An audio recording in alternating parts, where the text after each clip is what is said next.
Tertiary Education Workers Union of Ghana, TEWU, and the Teachers and Educational Workers Union under the Trades Union Congress, TEWU TUC, has reached a boiling point, raising critical questions about union representation and legitimacy in Ghana's tertiary education sector.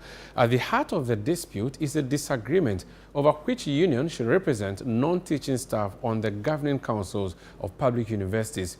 TEWU, which broke away from TEWU TUC to operate independently, insists it has a majority membership and should therefore be the rightful representative. Our Northern Regional correspondent, Shawana Yusuf, has been looking into this issue.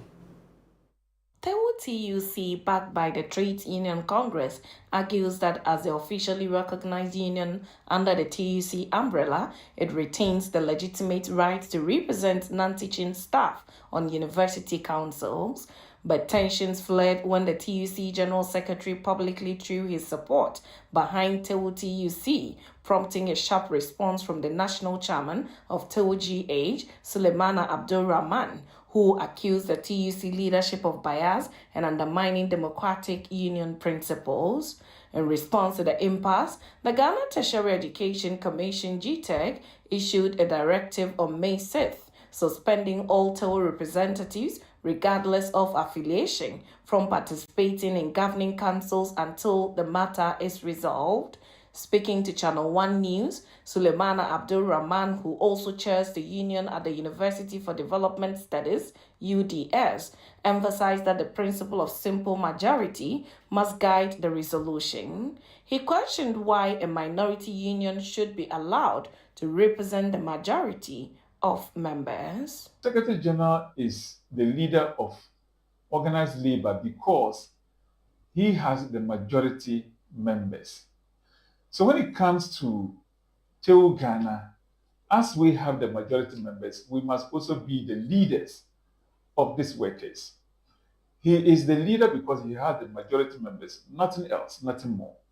So the principle that made him the leader of organized labor when it comes to tripartite negotiations, that same principle is what we are basing on to say that we are the majority in the public universities and we must be allowed to represent the members at the decision-making body. Rahman welcomed GTEC's proposal for an independent audit of union membership across tertiary campuses to determine which union commands the majority. What GTEC and the Honorable Minister of Education has planned to do is to make sure that they do a verification of this public universities. And they have written to all vice chancellors to submit the membership list of TEWU TUC and TEWU for them to be able to determine who has the majority and who has the minority. With a key stakeholder meeting scheduled for May 16, 2025, Rahman expressed hope that a fair and lasting solution will finally be achieved. At the end of the day, justice will prevail. Why do I say so?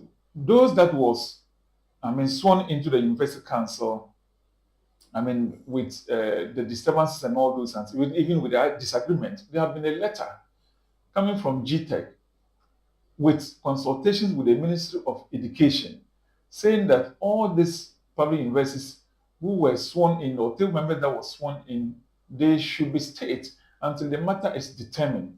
So what it means is that all what has happened before, we are going to make sure that we sit to iron out those issues, and then we'll take a decision going forward together with GTEC and the Ministry of Education. The national chairman of TEWU is calling on the appropriate mediating institutions to follow due processes so far as the laid down labor rules are concerned in the selection of a representation on the governing council of various universities in the country. For ChannelOne News, my name is Shawana Yusuf.